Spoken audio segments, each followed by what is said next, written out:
A lot of this isn't going to make sense to you, and I'm sorry about that. I'm just going to start at the beginning, with the house.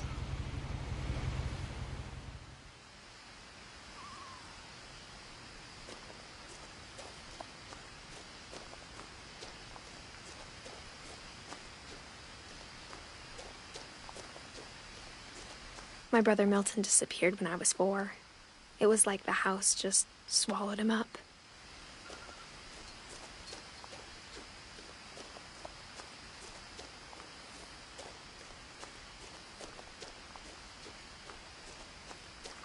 I lived here until I was 11, but I wasn't allowed inside half the rooms.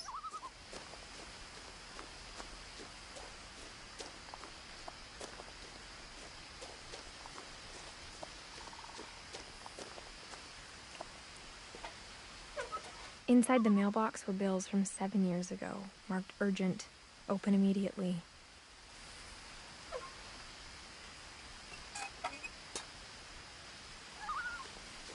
I hadn't been back since my brother Lewis's funeral.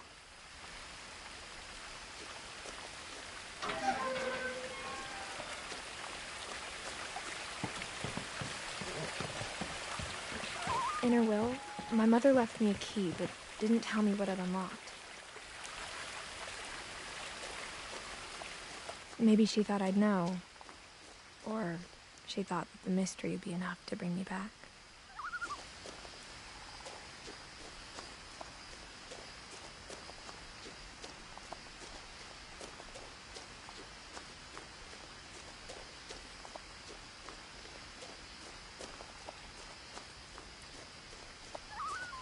No one had driven this way in a long time, but I saw a few hoof prints.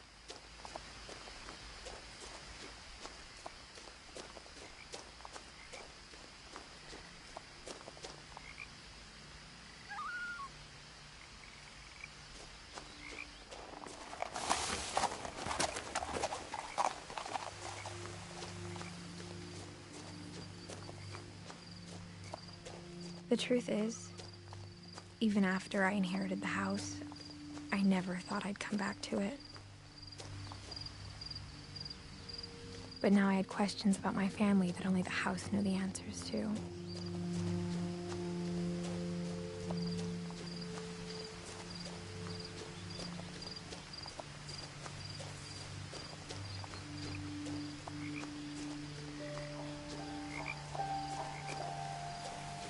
The house was exactly like I remembered it, the way I'd been dreaming about it.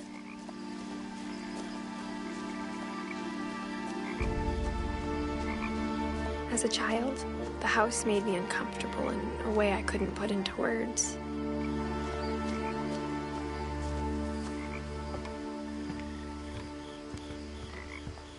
Now, as a 17-year-old, I knew exactly what those words were.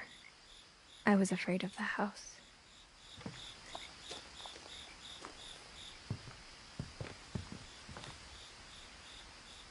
I hoped the key might unlock the front door. It didn't.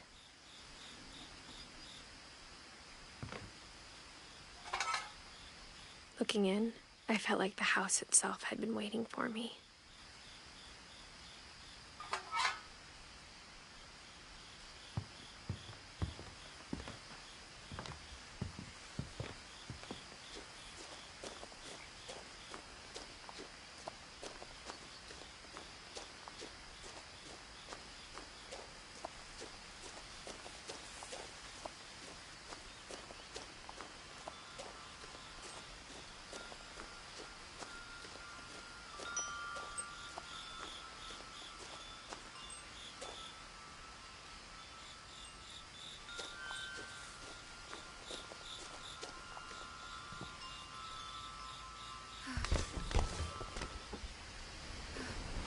Crawling through the doggy door used to be a lot easier when I was 11.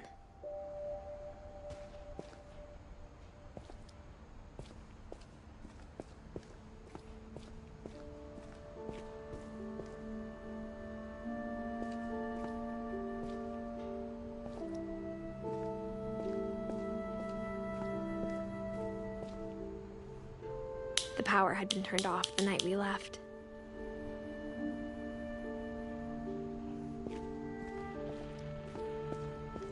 For the first time in years, I felt like I was home.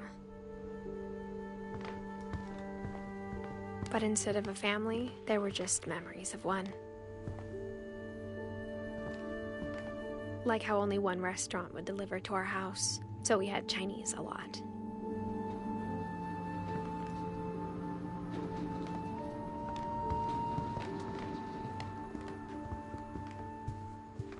The table was still a wreck from the night we left.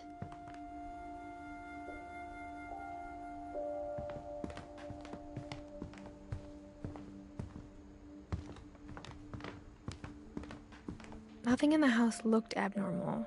There was just too much of it, like a smile with too many teeth.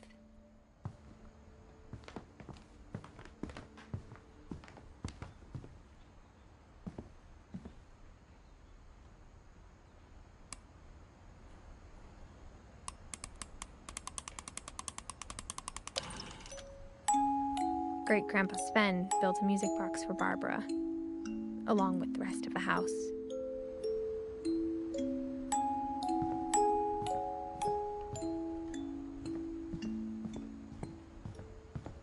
A lot of things got left behind in the whirlwind of that last night.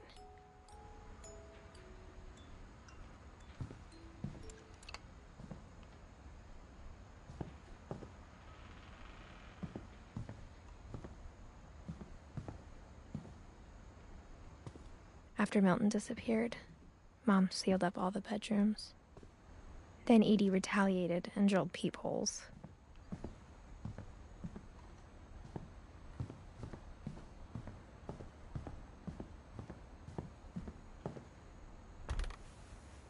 My Grandpa Sam spent 7 years sharing a room with his dead brother, Calvin.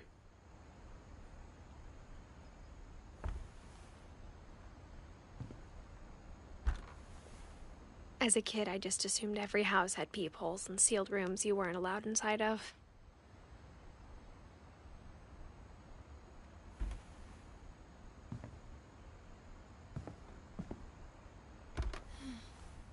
The last time I was in Edith Sr.'s room, I was 10 and she was painting my portrait.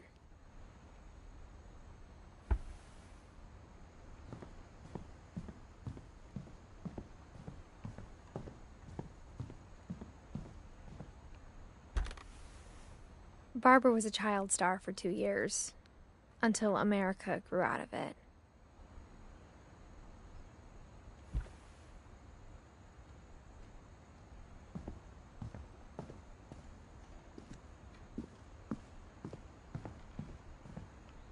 Whenever people ask me about my family, the first thing they always want to know about is Barbara.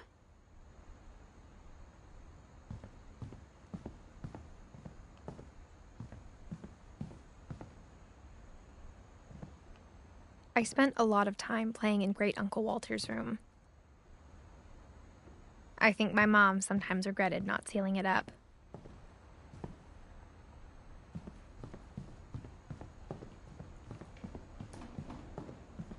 Lewis told me there were secret passages, but I never believed him.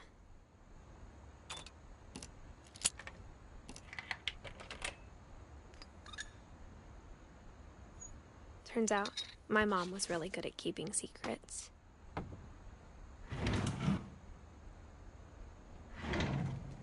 Now it was time to find out what my mom had been afraid of.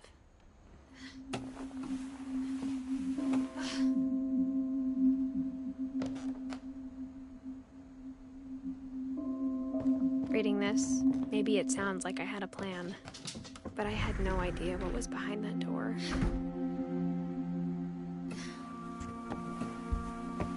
Just like I had no idea where all this was gonna lead.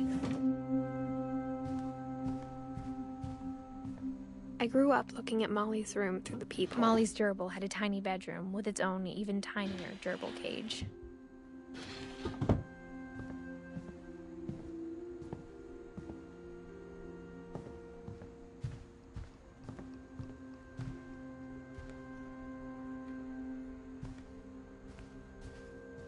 Being inside for the first time, I felt like I'd stepped behind a painting.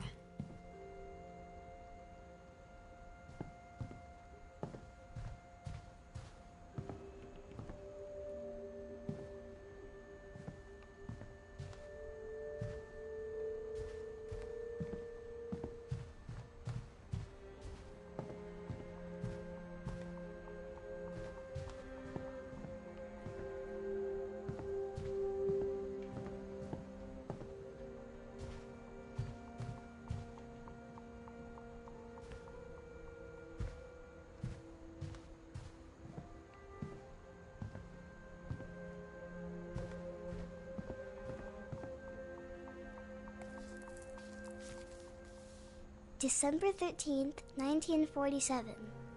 Dear Diary, I'll be gone soon, but I wanted to tell somebody about what's gonna happen. It started when Mom sent me to bed without dinner. I woke up and I was starving, so I looked around for something to eat. The gerbil food was dry, but I didn't mind it.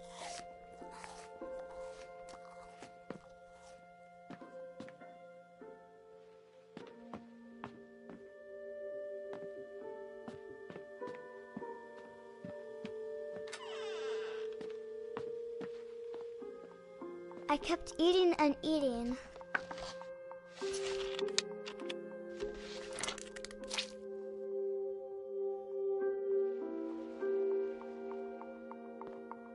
I ate a lot of things that night.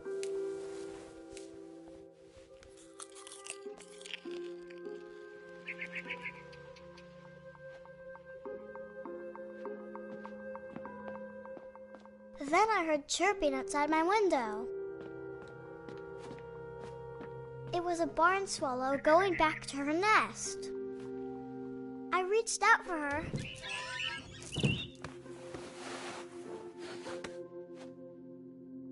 And suddenly, I was a cat.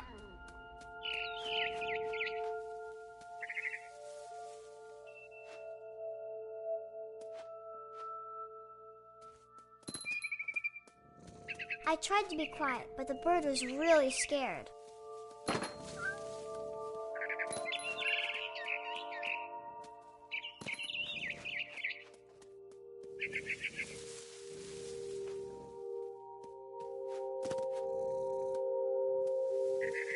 Mom and Dad didn't even look at me.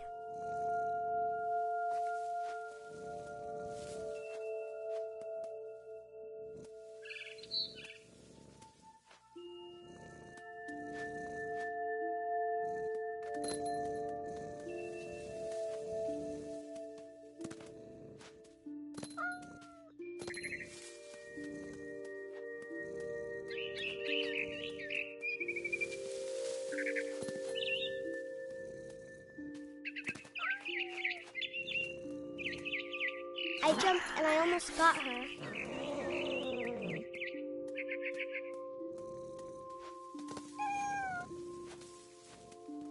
I could tell she was getting really tired. Now I was up in the big tree. I promised Dad I wouldn't climb it anymore. All I cared about was eating that mama bird.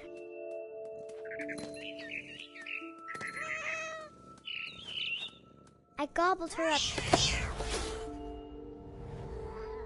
And suddenly, I was an owl. First, all I heard was the wind. Then I heard little teeth nibbling in the grass.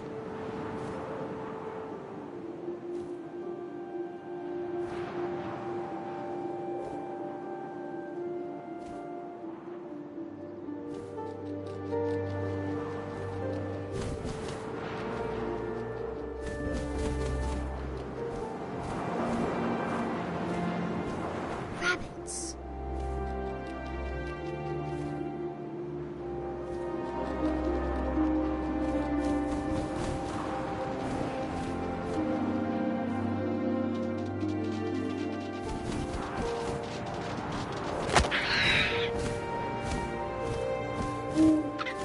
I imagined his face looking up and seeing mine through my talons. I swallowed him up, and I didn't chew one bit. Then I flew off to find something bigger.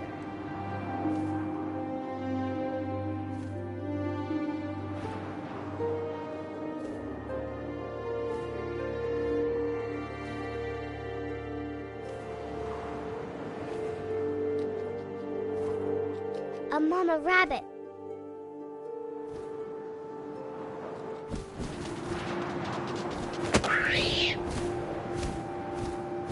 She was almost too big to carry. I started choking, but I couldn't stop eating. And suddenly, I was a shark.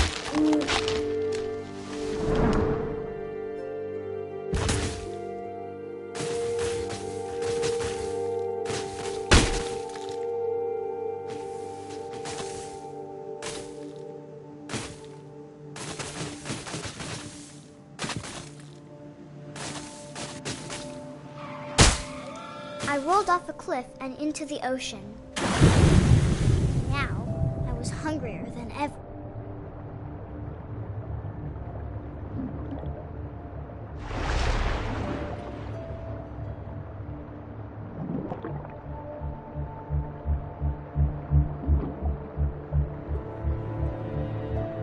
I wanted fat, juicy seals.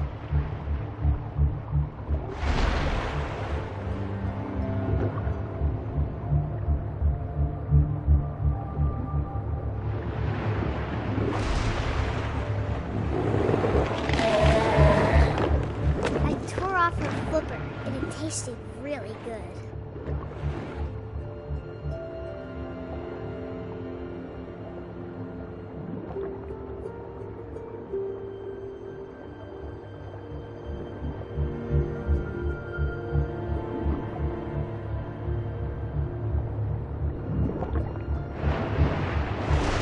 Grabbed on tight.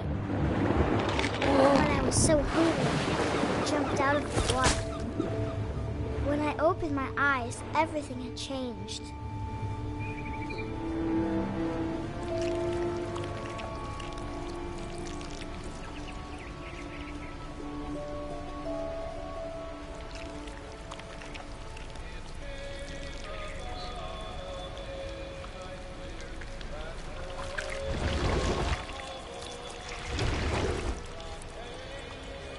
Now I was a monster, and I smelled people everywhere.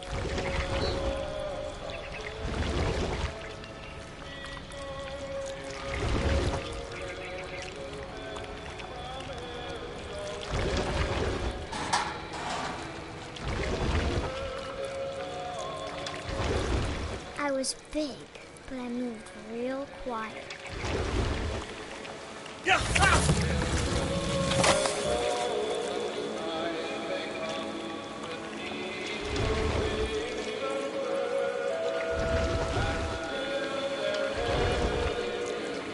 I wanted to stop, but also I didn't.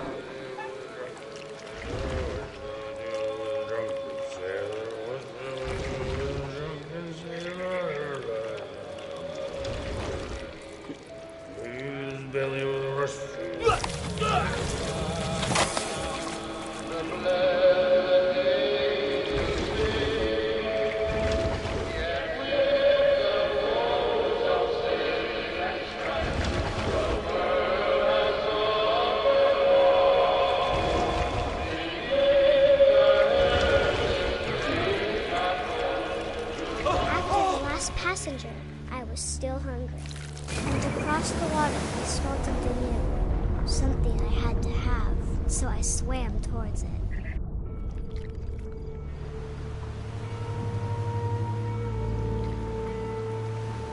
I slithered onto the sand, and the good smell went into an old pipe.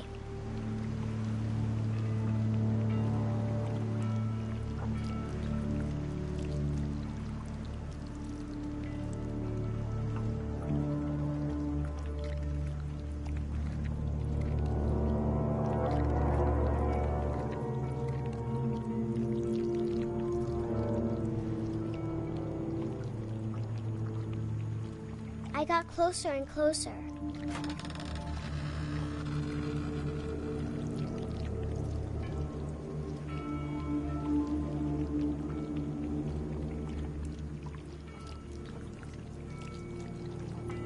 All of my stomach started growling. And suddenly, I was me again. I held my breath for a long time, but I couldn't hear anything. I think it's waiting for me to fall asleep. But it's not going to wait much longer. It needs to feed, and we both know I will be delicious.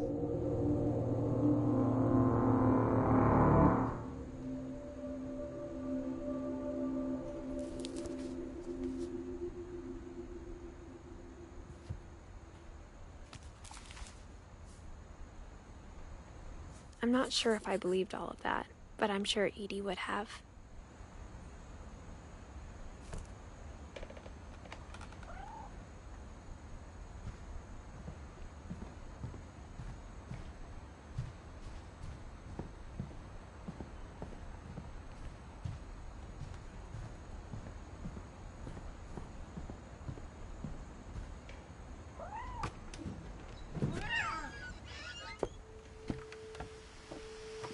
This will be obvious later, but my mom never told me any of these stories. Edie would have, but Mom didn't like bringing up the past. Though, when we adopted a stray kitten, she was the one who named it Molly. I spent a lot of time in Great-Grandma Edie's room.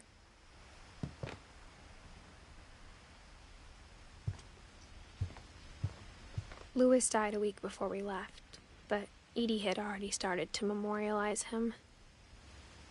Edie knit me a new pair of gloves every year, just in time to replace the old ones.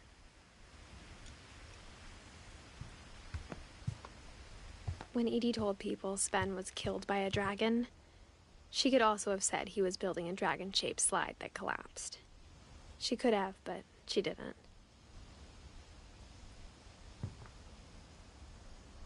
Even in her 90s, sometimes Edie seemed a lot younger than my mother.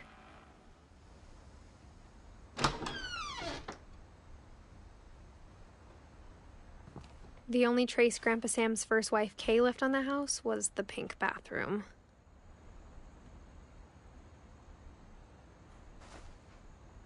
It was a pretty big trace.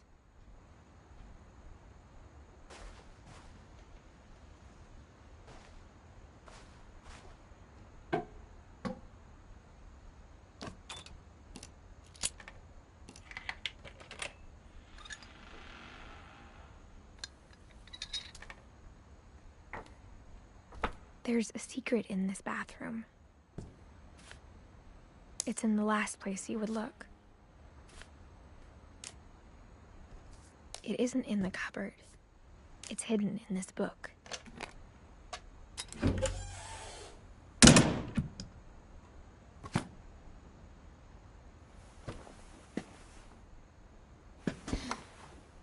Sven gave Sam an old camera he'd refurbished.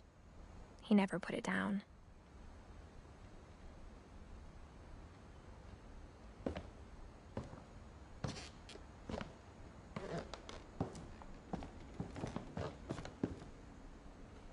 From the paintings on the wall, it was clear my brother Milton had been here before me.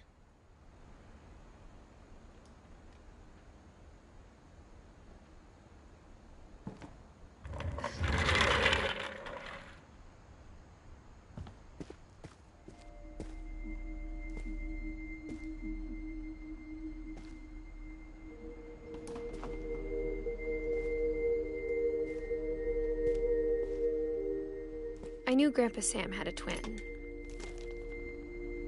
and that he never talked about him.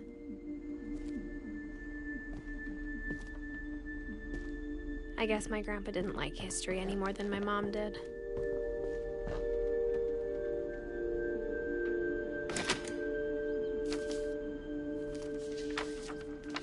How I Want to Remember My Brother by Sam Finch. The thing I remember is that when he made up his mind, that was it.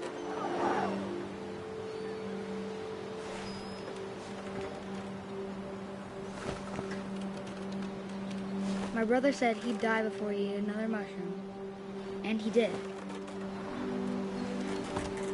At Barbara's funeral, we swore we'd never be afraid again, and he wasn't. I think Calvin always wanted to fly.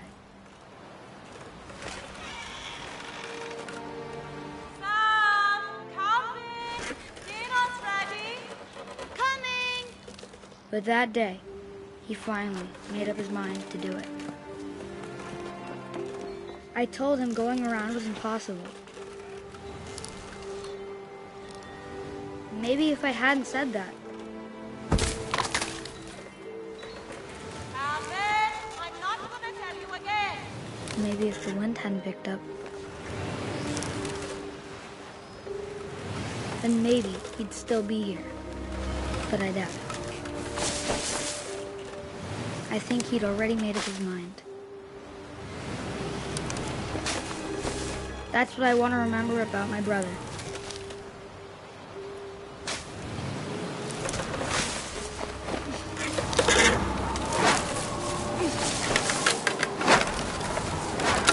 The day he made up his mind to fly.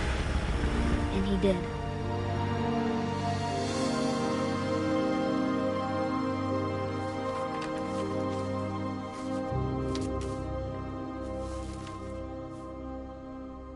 Calvin's story felt strangely familiar. When I was younger, I remember trying to do the exact same thing.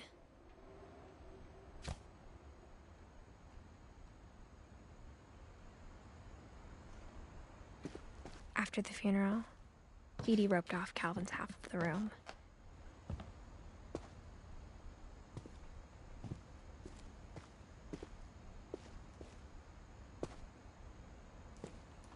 Mom said Grandpa Sam enlisted at 18 and never set foot in the room again.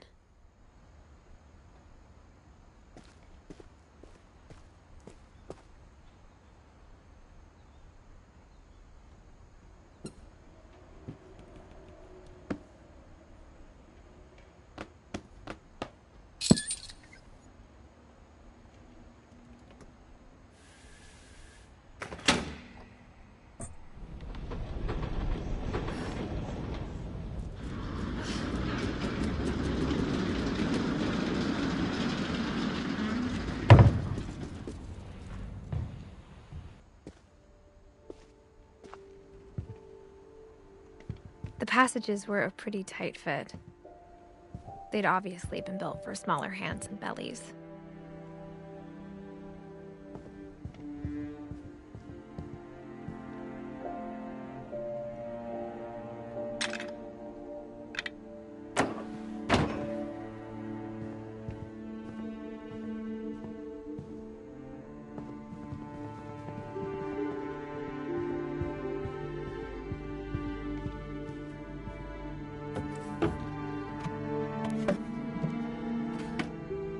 Growing up, I always thought of Barbara as a child star.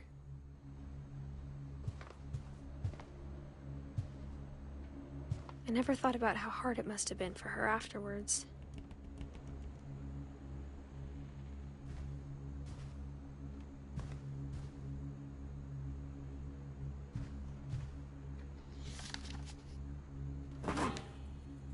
Of all the stories people wrote about Barbara's death, I'm surprised Edie saved this one.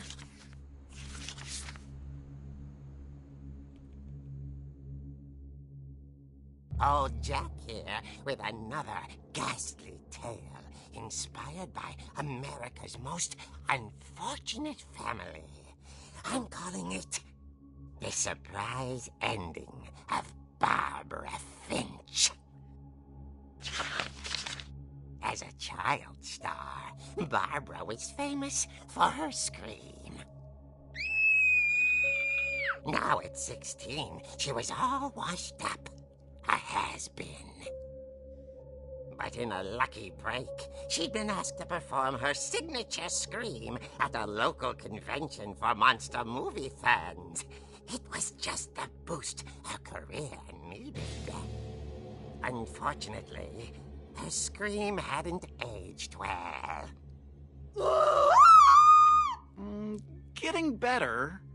I think you just need the right motivation. Her biggest fan and current boyfriend, Rick, was about to demonstrate when... Now that was a great scream.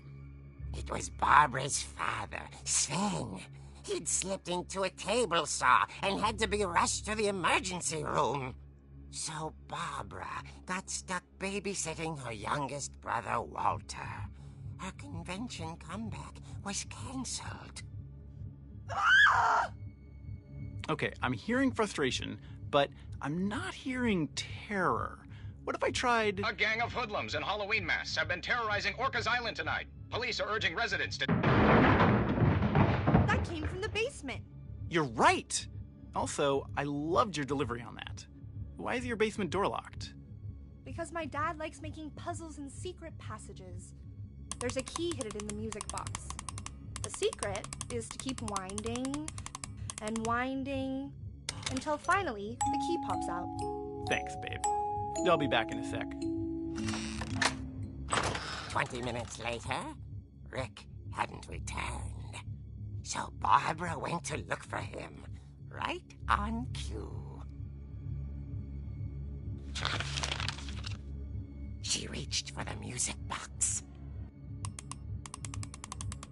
And as she wound the key, she listened for Rick, but the house was silent.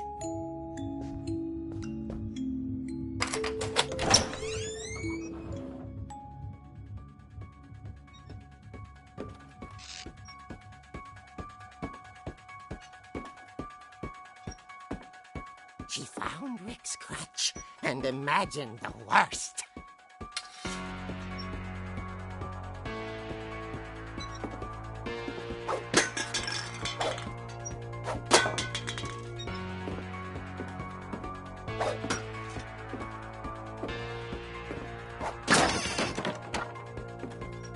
The gang's leader is the infamous Hookman killer, Dr. Carl Hamill, who impaled and then ate his family 10 years ago tonight.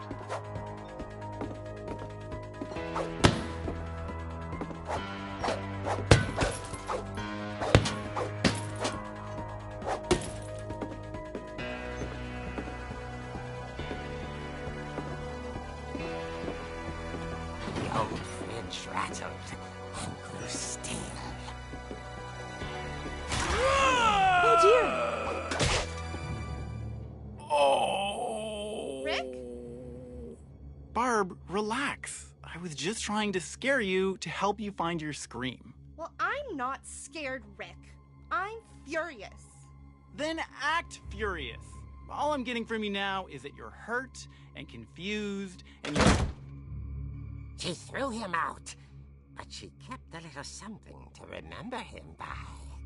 Barb, have you seen my other crutch? And she was still holding it when she fell asleep watching the late picture show. Hours later... Barbara! Walter, what's going on up there? Ah! Okay, I'm coming up, but if this is a trick, you're dead, Walter.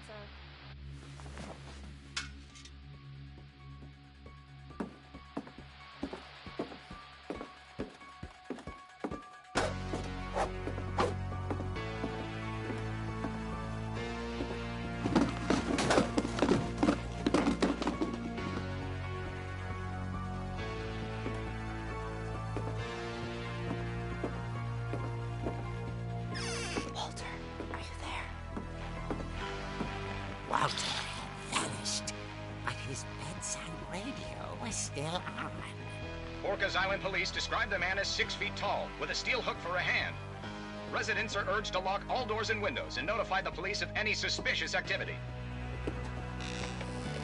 Barbara turned, saw the Hookman, and was speechless. He was quite smashing. And here he was. He couldn't get enough of Barbara. Okay, Barbara, there's gotta be another way out of here.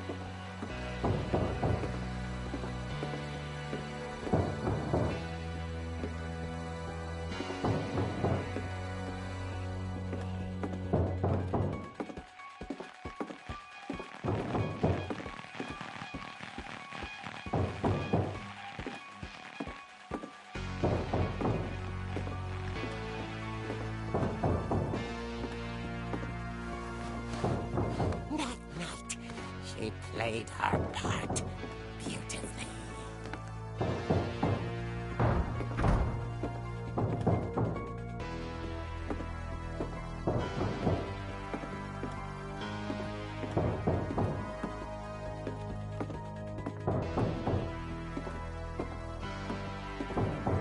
She thought about abandoning Walter, but just couldn't do it.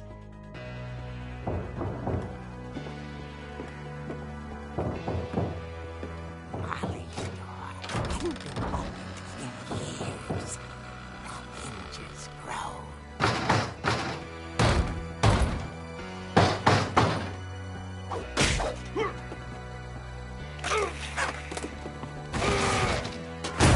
He wasn't moving, but she sensed the story might not be over yet. The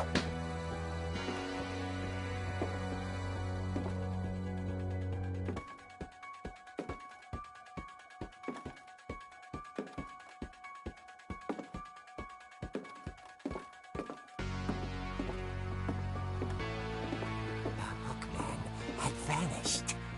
She listened for his breathing, but all she heard was...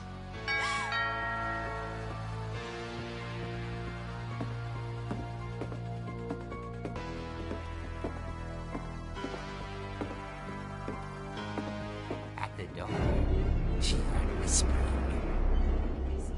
It was coming from inside the house.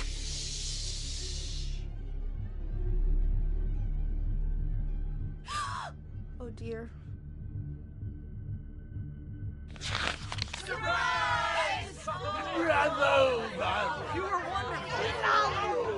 monsters had come to surprise her. For Barbara, it was a dream come true. Then she saw what kind of monsters they were, and she realized what was about to happen. She was going to be famous. And with her final breath, Barbara Finch gave the performance of her life.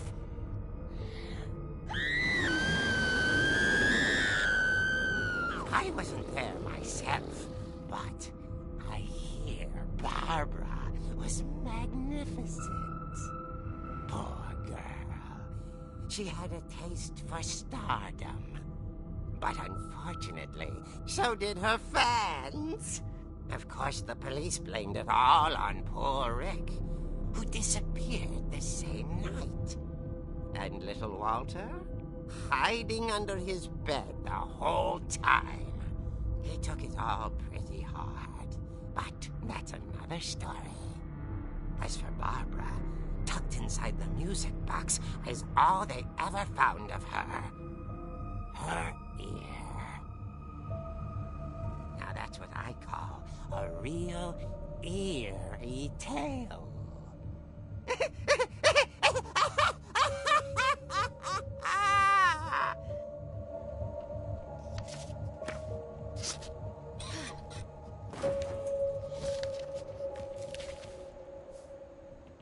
Edie told me all Barbara wanted was to be remembered, as absurd as that comic was. Maybe what Edie saw was a happy ending.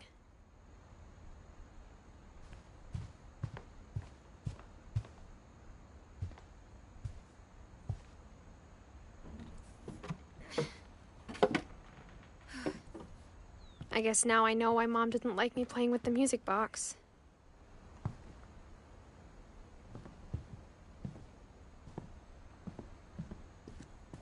Mom must have locked the third floor stairs on the night we left.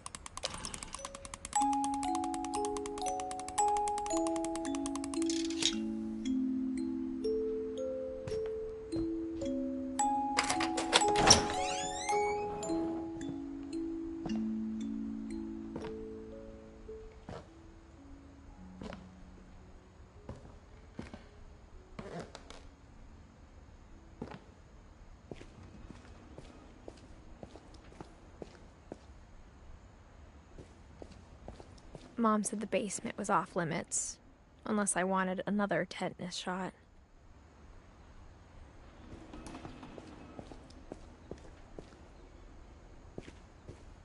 I saw Edie sneak down to the basement once, carrying packages.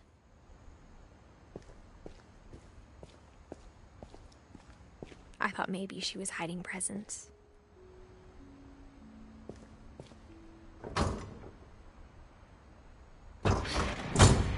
It turned out she was hiding a lot more than that.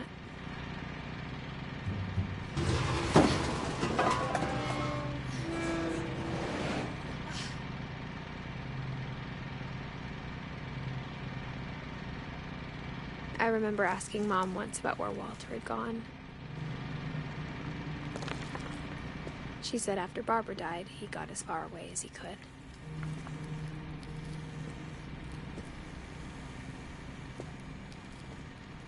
If there's a pattern in all these stories,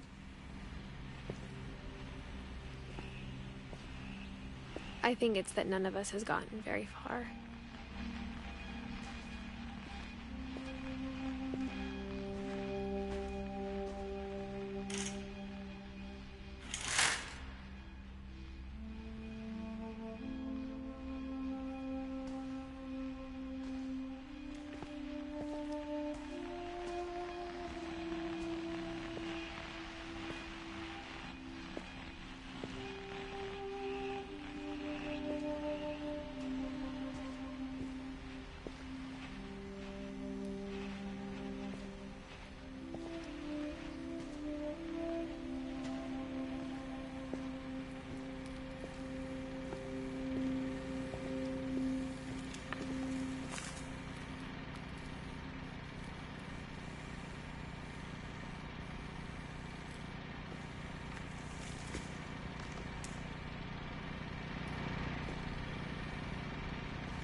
Goodbye, everyone.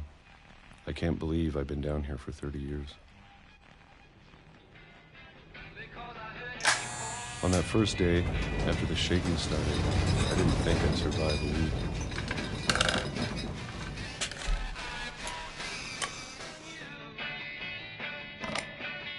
But after a few days, I settled into a routine. That's what kept me sane. Having a schedule, living for today. I always expected to be dead tomorrow. But if you wait long enough, you get used to anything.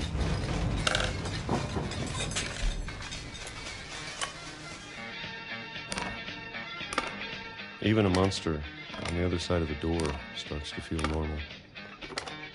Almost friendly.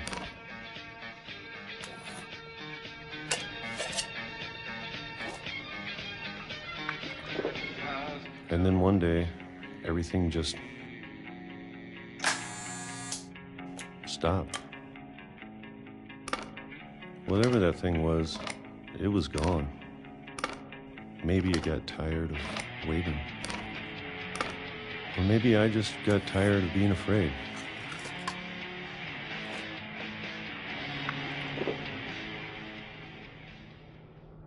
It's been a week now, the longest in 30 years. I'm done waiting. I have to leave while I still can.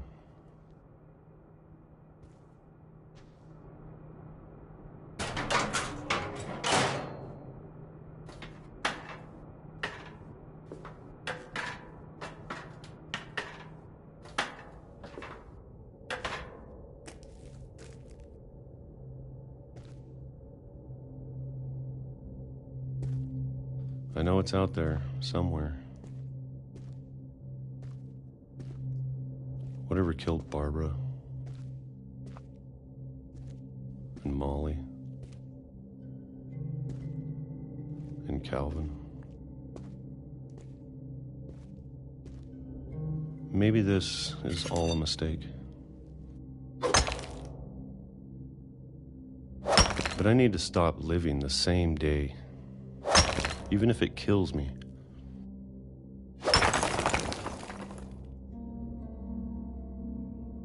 Whatever's out there, I want you to know I'm ready for it. I'm going to appreciate all of it, especially the food. I don't mind if I only have a year left. Or a month. Or a single week. I'd be happy with one more day. I can already imagine the sun on my face.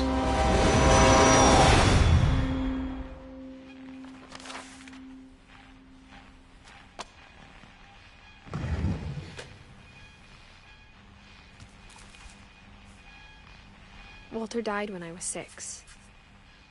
I can't believe my mom never told me he was down here. I'm sure my mom was trying to protect me.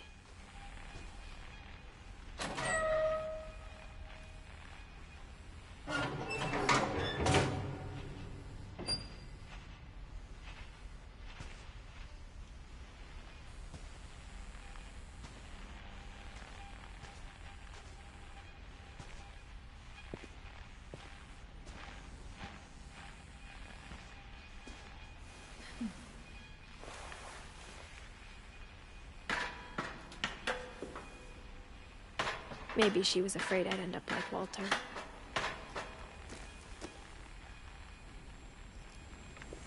But if she never told me about an uncle under the house, I can only imagine what else she was hiding. I don't want to make the same mistakes she made. Trying to bury something that's still alive.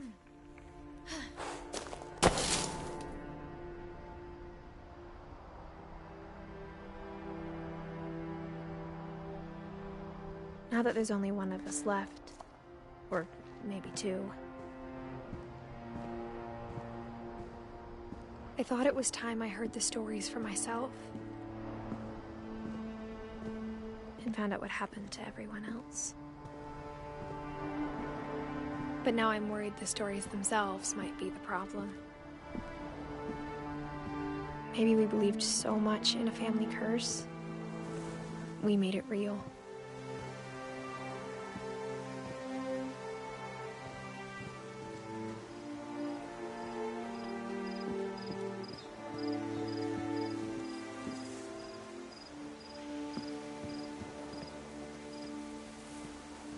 I don't know if I should even be writing this.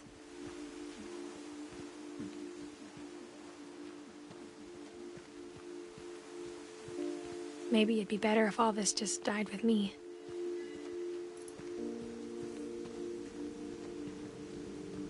But I thought you should know about your family.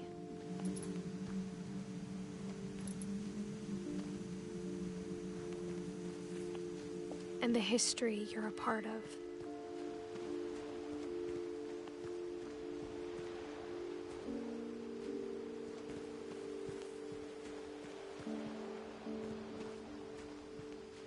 Though to be honest, I feel as lost as you probably do right now.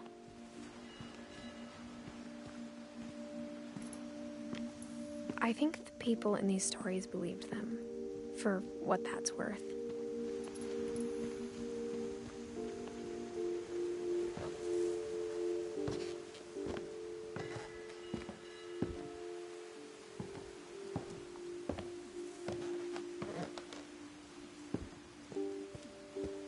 And when you look at the house, that history of imagination and stubbornness and madness, any of it seems possible.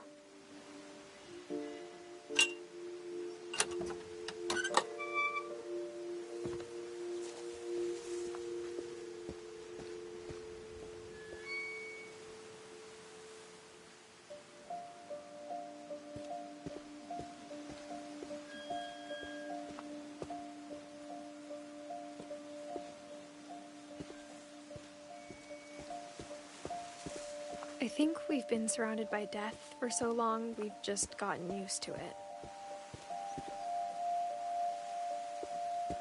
What kind of family finishes building a cemetery before starting the house?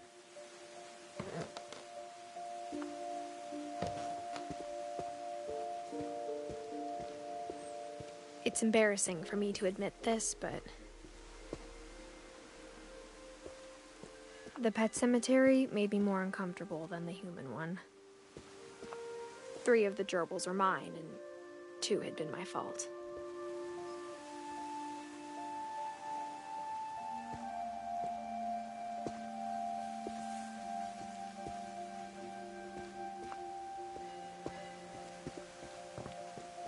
Sven built the house, but it was Edie who designed the cemetery.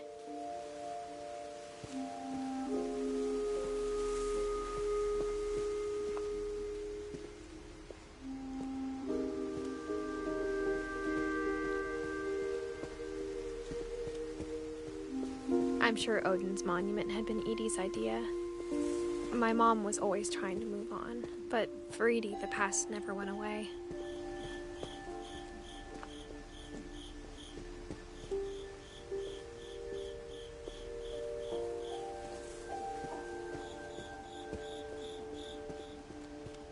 She could see it poking out of the water at low tide.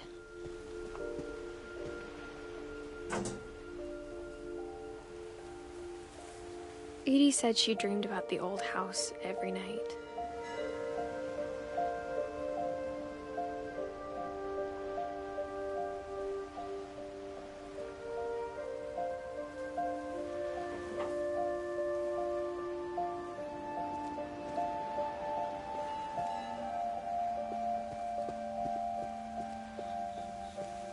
Edie's side was always easier for me to understand. But the older I get, the more I can see where my mom was coming from.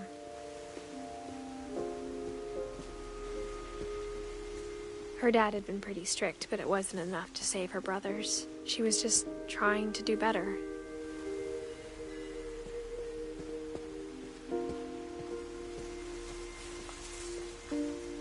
She lost 2 of her brothers, just like I did. I get why she tried so hard to protect us.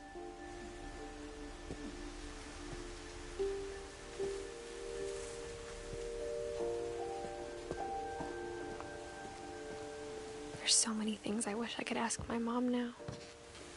Part of me thinks this is what she wanted all along. For me to come back someday and find everything out for myself.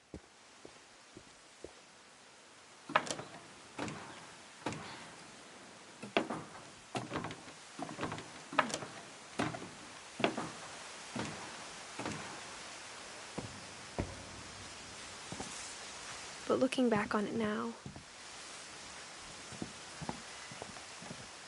if she told me there was going to be so much climbing, I never would have come when I was 22 weeks pregnant.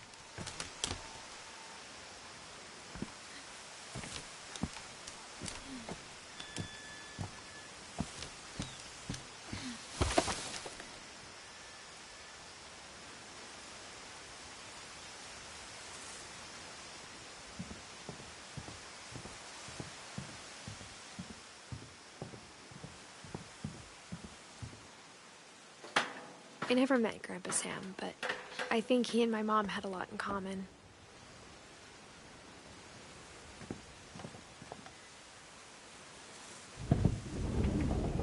They were both pretty intense.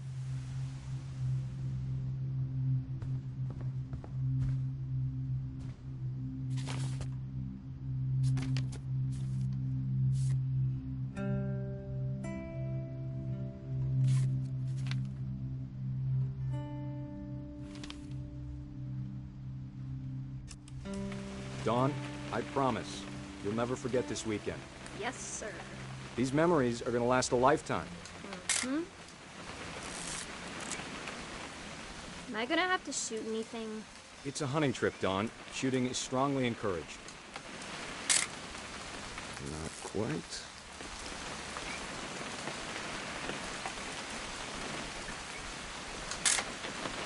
Shouldn't we be leaving?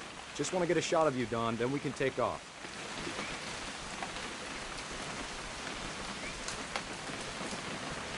What?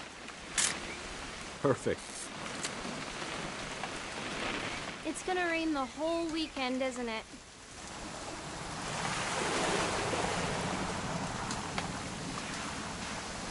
I will never forget this weekend, Dad. That's the spirit. Smile, Dawn. Okay, got it. I'm gonna take some pictures, okay? Just be careful. That camera's older than you are.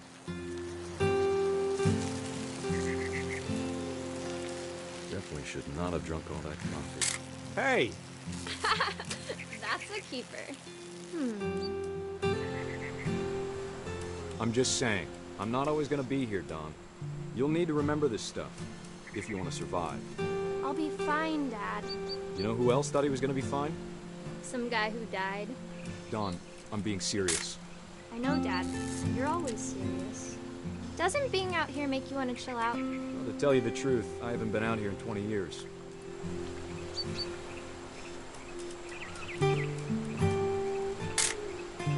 Dawn, don't you think you could find something more interesting to photograph? Last time I was with my brother Calvin.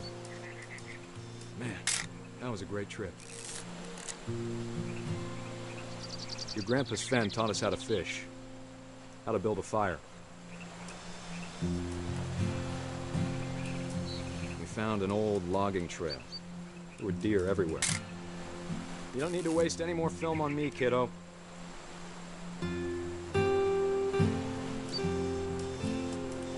I bet if I could remember where that trail was, we'd spot a buck for you in no time. Give me a minute to check the map.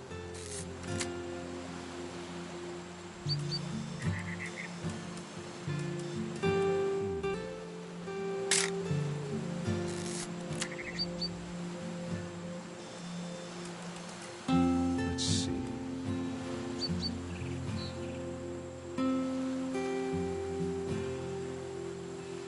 Maybe.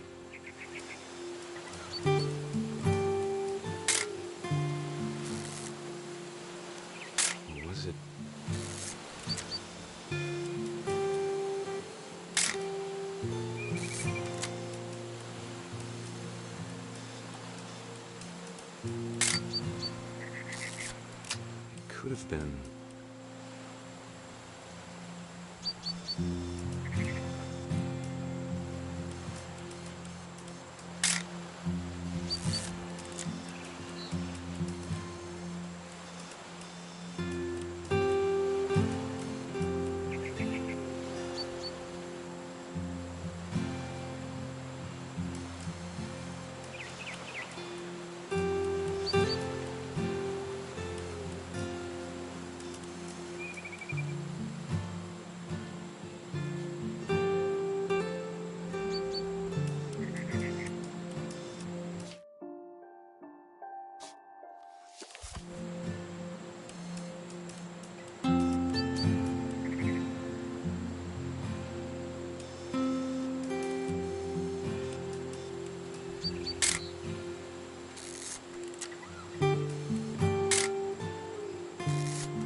Dad!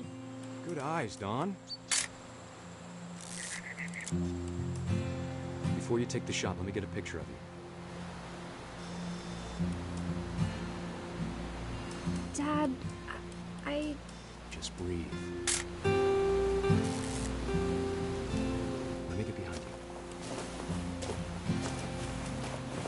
Do I have to do this? Dawn, you don't have to do anything. But if you want to survive, you'll need to be strong. Great shot, Dawn!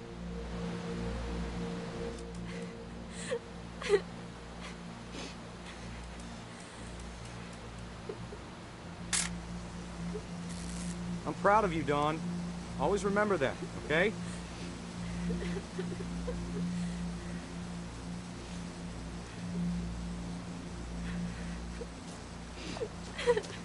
Sorry, Dawn. Just gotta reset the timer.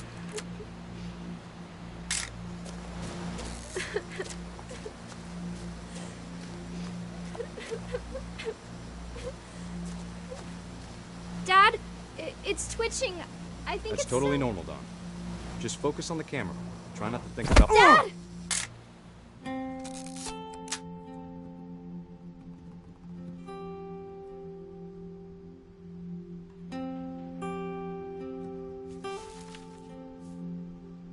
Of all these stories, that's the one I wish most that my mom had told me.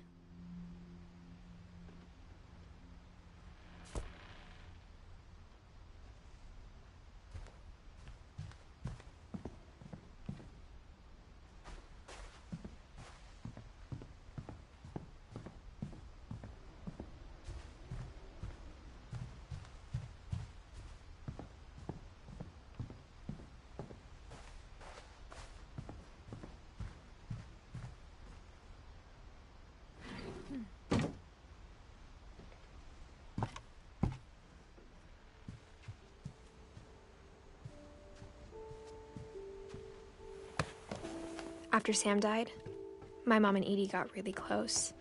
They'd both lost a lot.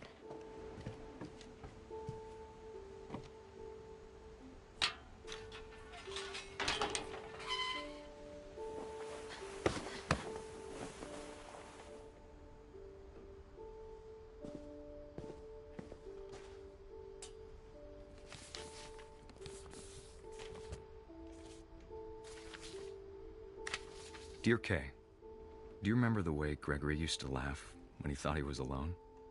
Like something funny was happening, but only he could see it.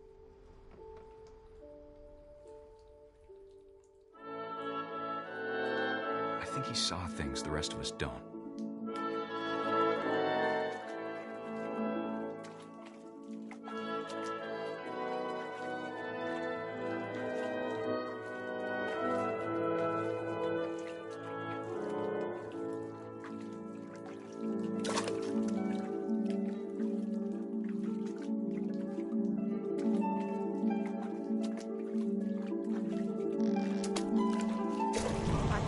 Gregory, it's time to... Hold on, sweetie. Hello? Sam, I told you I don't want to talk right now. I wonder what he saw.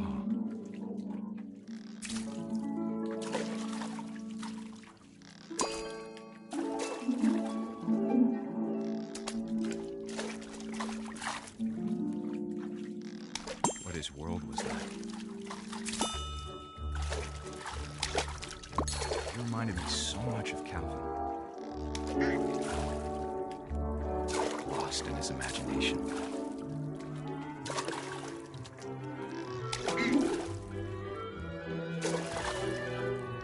Whatever it was he saw.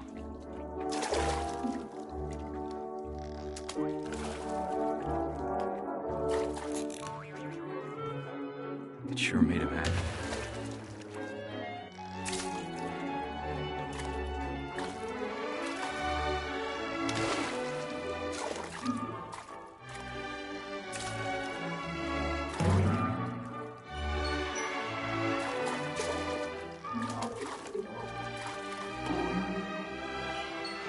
I know how silly it sounds.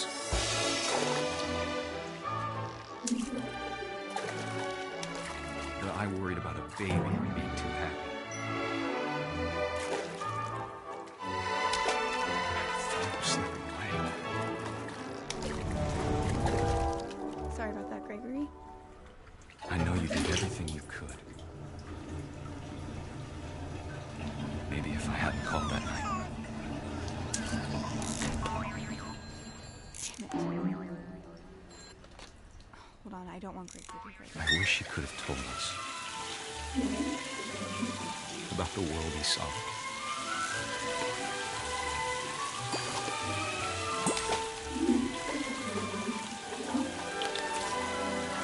There's so much I don't understand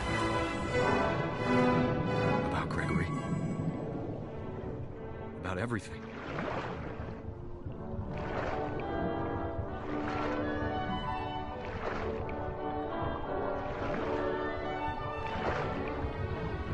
But I know what happened wasn't your fault.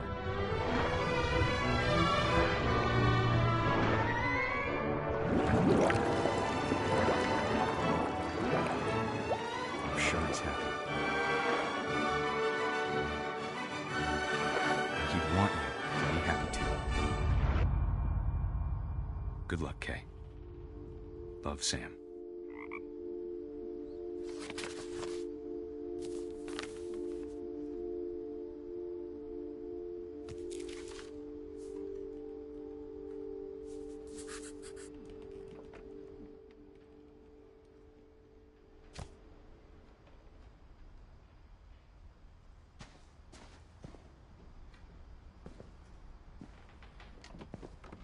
I can't imagine my mom ever writing poetry, and yet...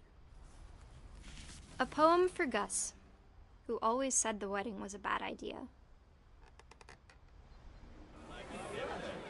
Our father never hit us kids, at least not very hard, before the day my brother said with teenage disregard that he'd be dead before he'd see a wedding in our yard.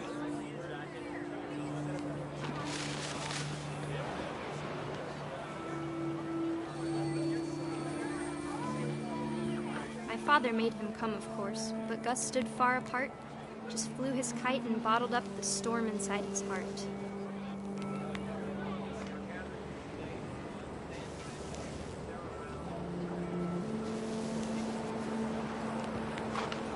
I tried to talk him out of it, but though he'd never met her, "We don't need a stepmom," were the words that I now pronounce you husband and wife.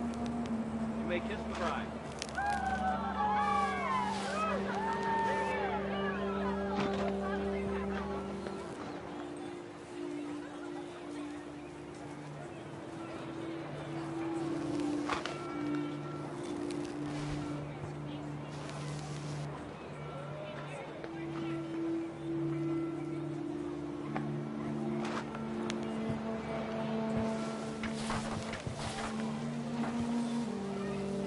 When the time for photos came, Dad ordered him to come here. But Gus declined, and as a sign held up his middle finger.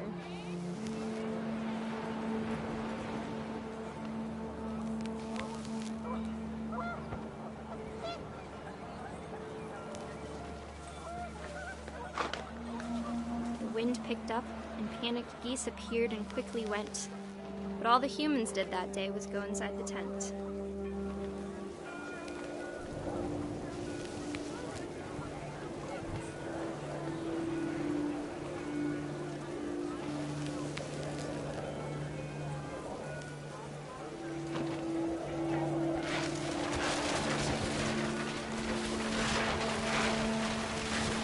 The rain came down in buckets then, but no one seemed afraid that nature might destroy the tent our dad had crudely made. The thunder sounded much too close and full of angry power, but all my father said to this was, "Make the music louder."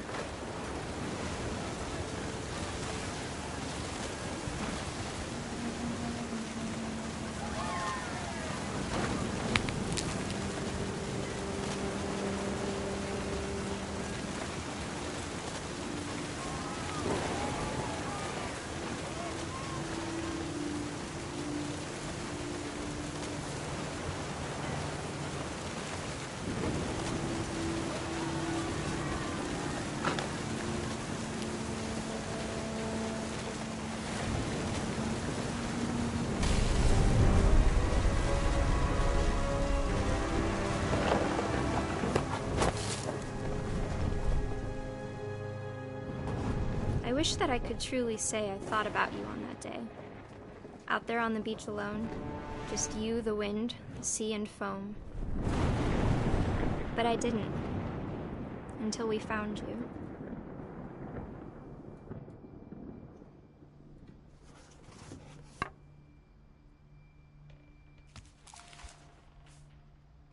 She never talked about him, but Mom told me once if I was a boy, they were going to name me Gus.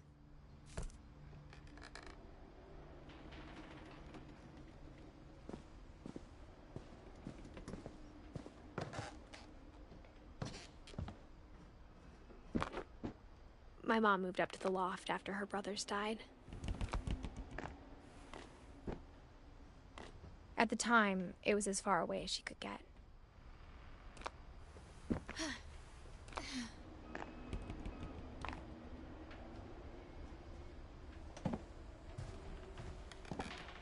She spent a summer building houses in Calcutta, where she met my dad, Sanjay.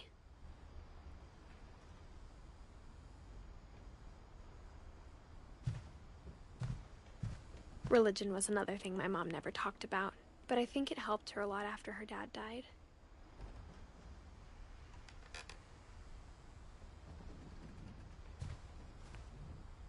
My mom moved to India a week after graduation and got a job teaching English. Louis was born a year later. When my dad died, I don't think Mom knew where else to go.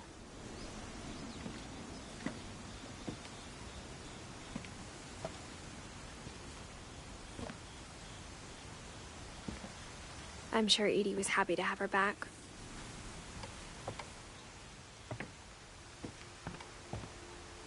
The house had to get a little bigger, but Edie was used to that.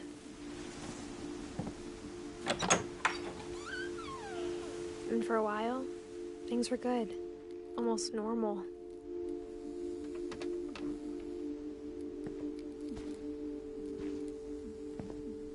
But it didn't last.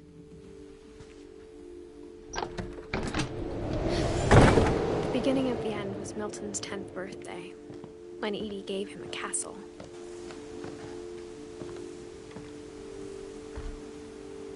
After Milton disappeared, the only thing he left behind was a room full of paintings.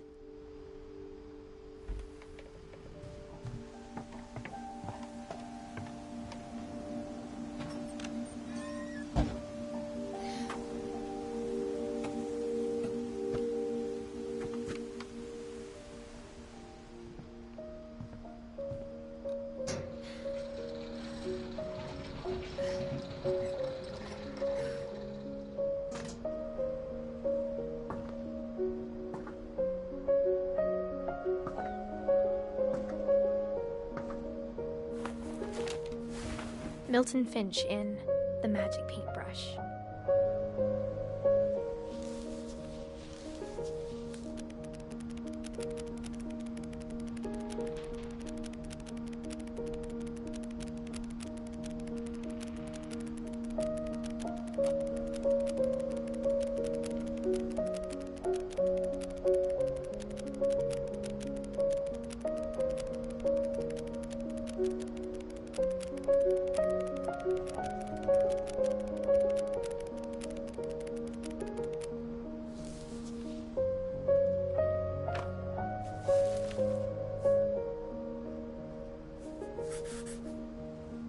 before when Milton disappeared.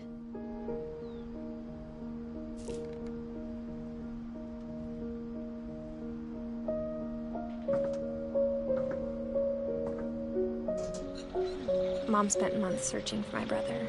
Then she sealed the doors.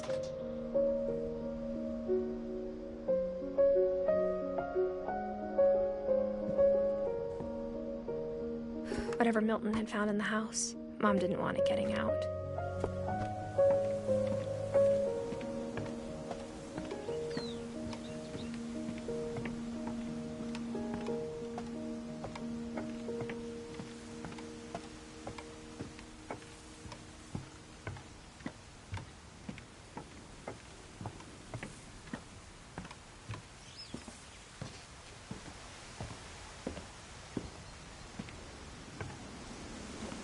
Mom definitely blamed Edie, but I think Louis blamed himself. After he graduated, he just spent more and more time in his room, until Mom got him a job at the cannery.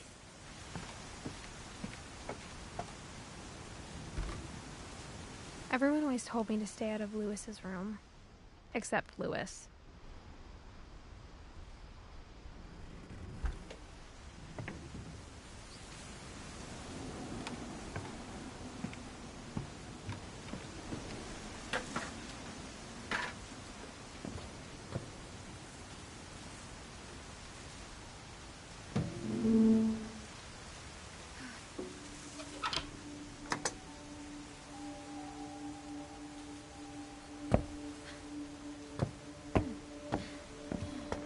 Louis's room smelled very, very familiar.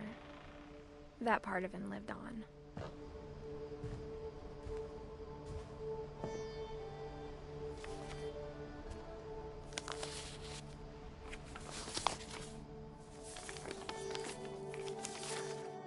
Dear Mrs. Finch, as Louis's psychiatrist, I can understand your desire for an explanation.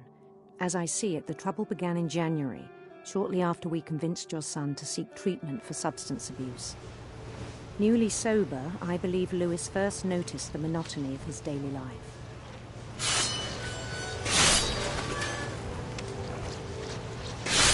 He kept working at the cannery, but he withdrew part of himself. In our sessions, I saw the same behavior. His mind began to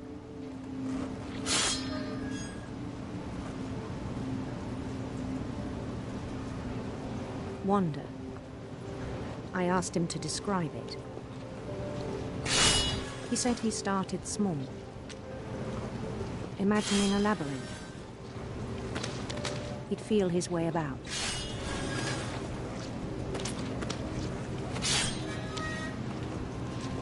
Then something moved. Bats. And toads.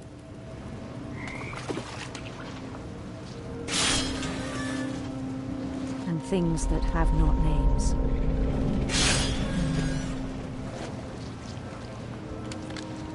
He knew it was all in his head.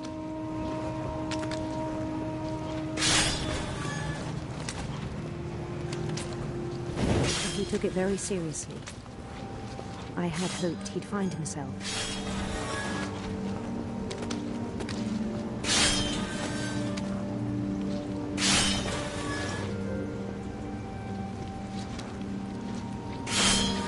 But he found something more.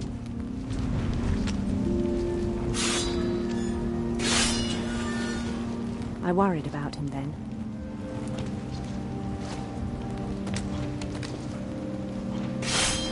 Daydreaming at the cannery.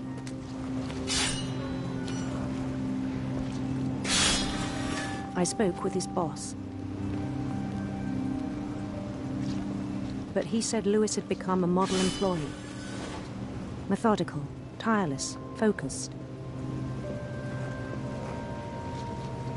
Like a whole new Louis. So I let him go on.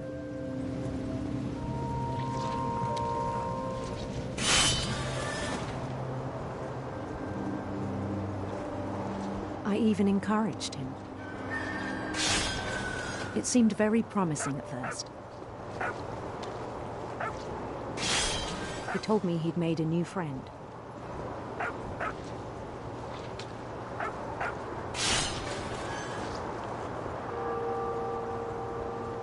On the edge of a city he named Louis Topia.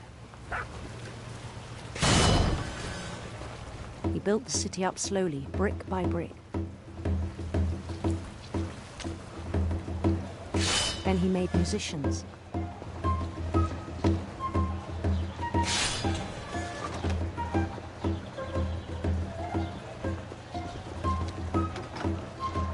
And songs for them to play.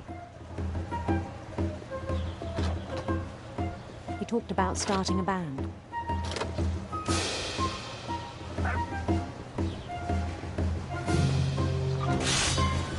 And he was always humming something. Every day his imagination grew stronger.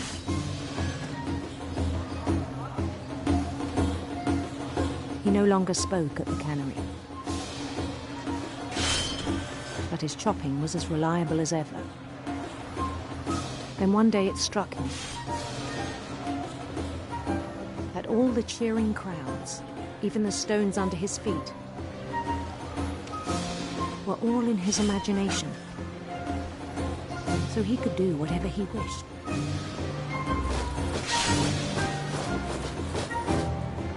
He held an election for mayor. And he won.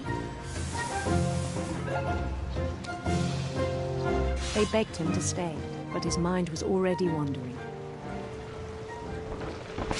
It became a game for him.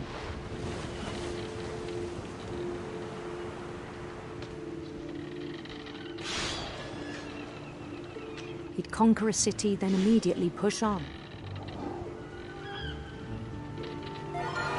New Louisville.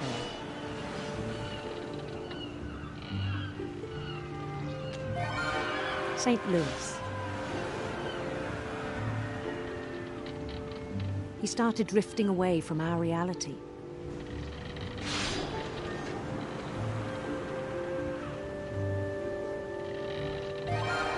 Minneapolis, until one day he forgot to go home from the cannery.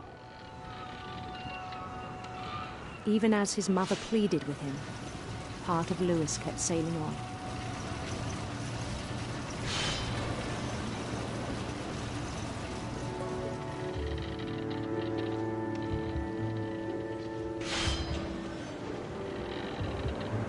In Louisburg, he heard rumors of a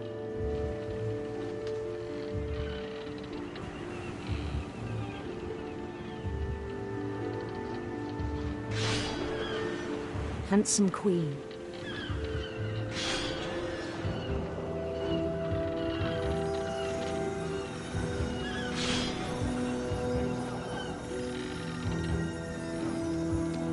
The queen was on her own quest for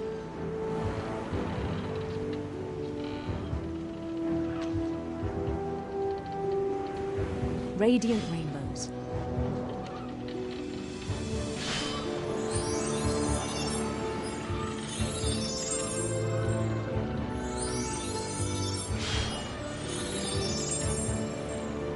He followed the sound of her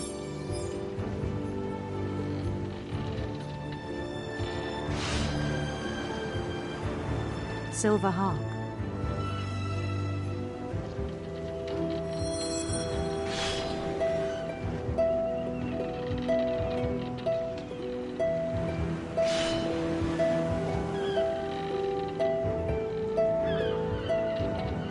His chase led him to a golden palace east of the sun and west of the moon.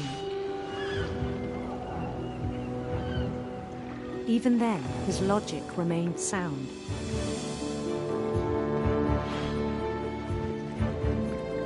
He knew the world was all in his imagination.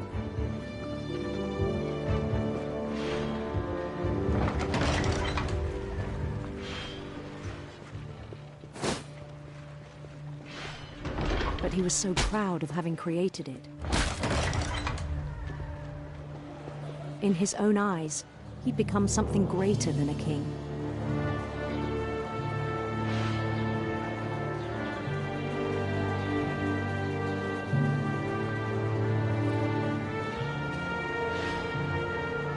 For someone who'd never known success in the real world, I think it was overwhelming. And then it struck him that the real Lewis was not the one chopping salmon, but the one climbing the steps of a golden palace.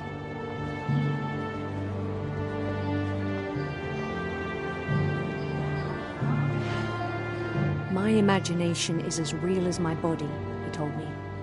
It was hard to argue with him.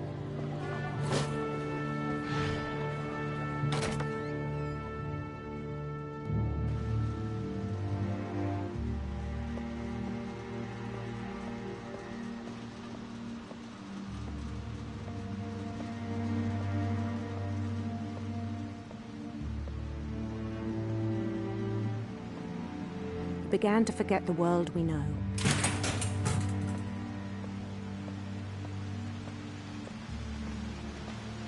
I think it pained him to remember Lewis, the cannery worker.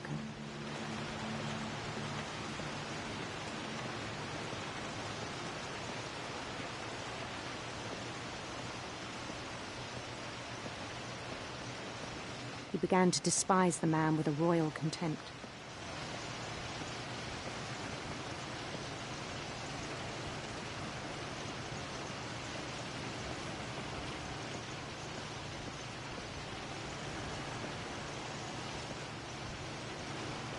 I still thought I could save him.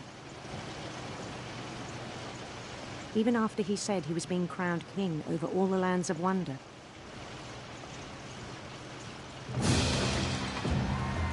The palace would be packed with his companions.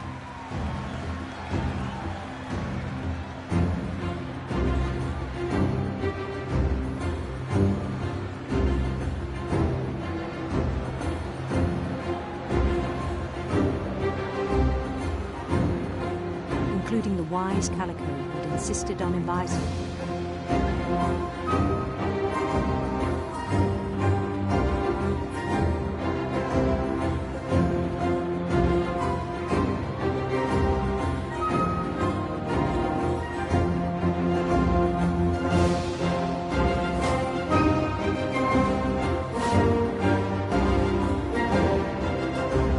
His queen waited, holding his crown.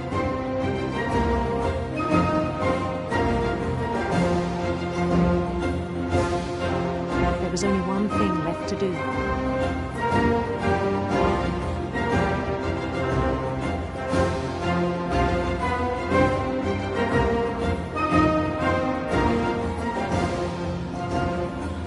Bend down his head.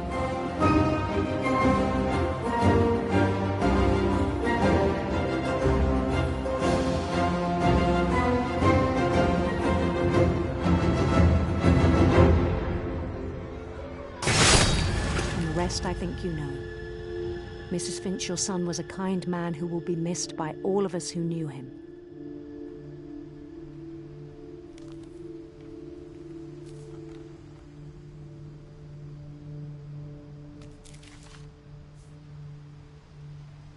My brother was really cool. I wish you could have met him.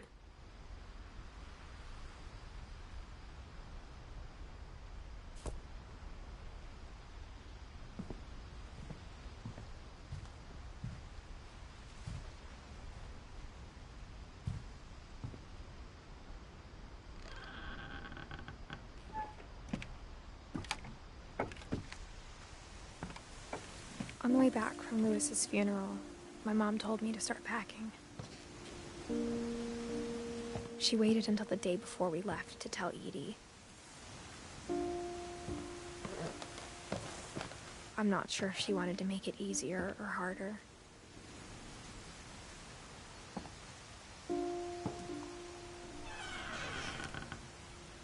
I wish we'd stayed.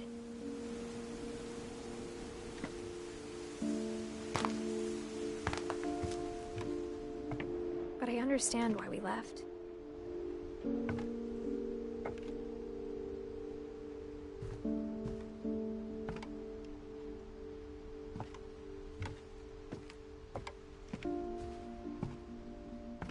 My mom ended up leaving everything behind.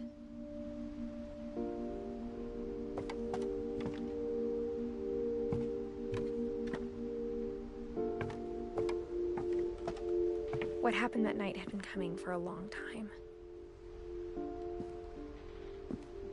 Maybe it should have come sooner.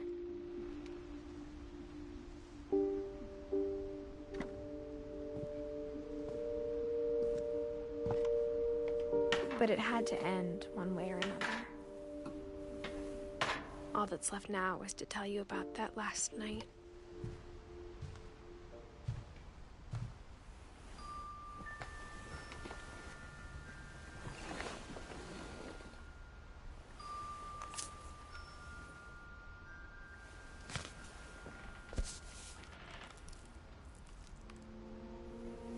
That whole last day, Edie just watched us pack and didn't say a word. Until supper, when she raised her glass and said, "To our final night together, and all our final nights apart." Grandma, you know what I said about alcohol. Some of your medications are very Edith, specific. I left a present for you in the hallway. Why don't you go open it?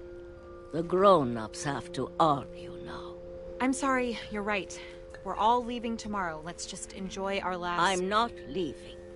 Edith, you're excused.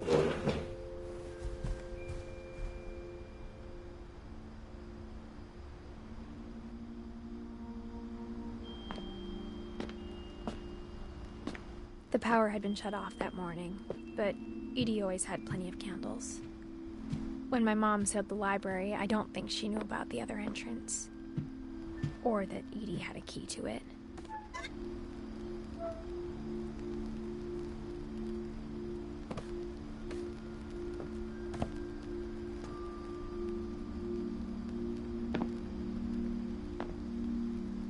That thing you're afraid of isn't going to end when you leave the house. Edith has a right to know these stories. My children are dead because of your stories. I think it's best if Edith and I leave tonight. We'll have the nursing home send a van for you in the morning, okay?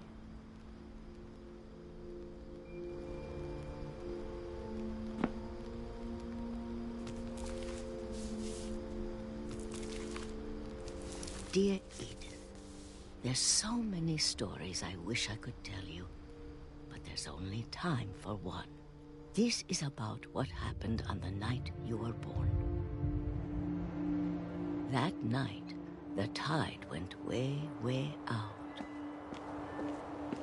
It was the first and last time I ever saw the old house aground. There'd been an earthquake out in the middle of the ocean. They called it the lowest tide in 1,000 years. God, it smelled awful. You know, I've seen that house every day of my life.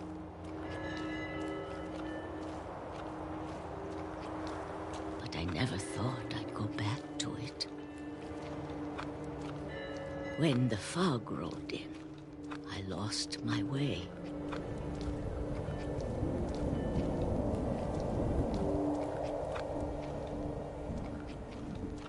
I got turned around.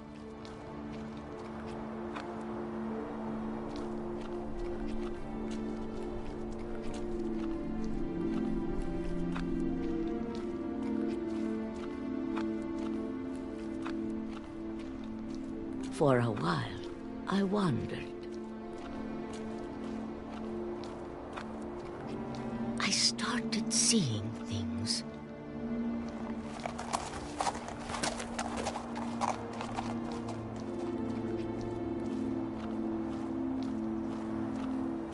Things I'd forgotten had ever existed.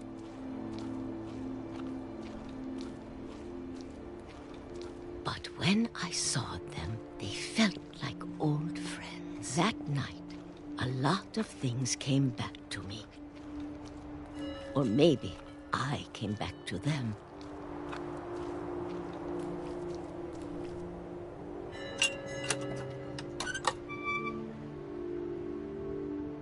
Things I can't explain, but that I need you to try and... Edith, what are you doing in here? It's mine. Edith! Mom, you're gonna rip it! Let go! I kicked and screamed, but Mom dragged me to the car.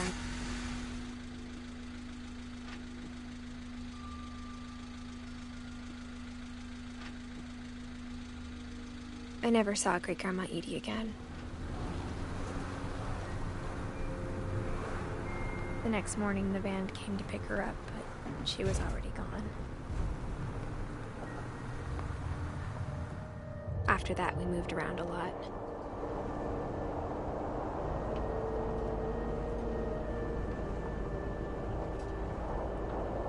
We both tried to make the best of it.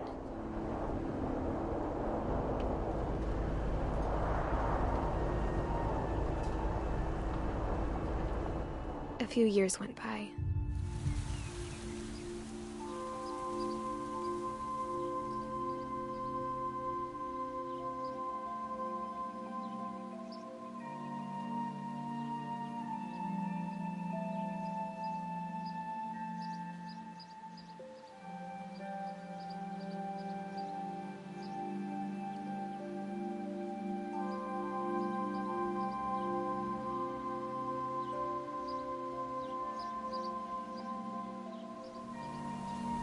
My mom didn't like to talk about it, but she started getting sick a lot. The rest happened pretty quickly.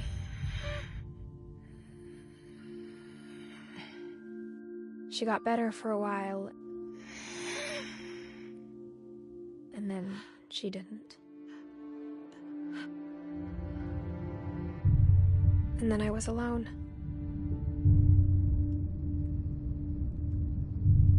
The last Finch left alive.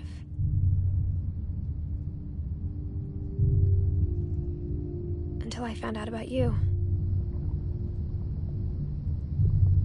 I'm still not sure what to tell you about all this. If we lived forever, maybe we'd have time to understand things. But as it is, I think the best we can do is try to open our eyes. And appreciate how strange and brief all of this is. This journal was supposed to be for you. But now I hope you'll never see it. I just want to meet you and tell you all these stories myself. But I guess if you're reading this now, things didn't work out that way.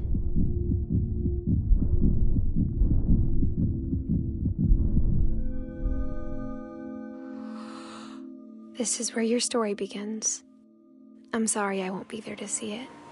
It's a lot to ask, but I don't want you to be sad that I'm gone. I want you to be amazed that any of us ever had a chance to be here at all. Good luck.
Well, thanks for watching. Peace.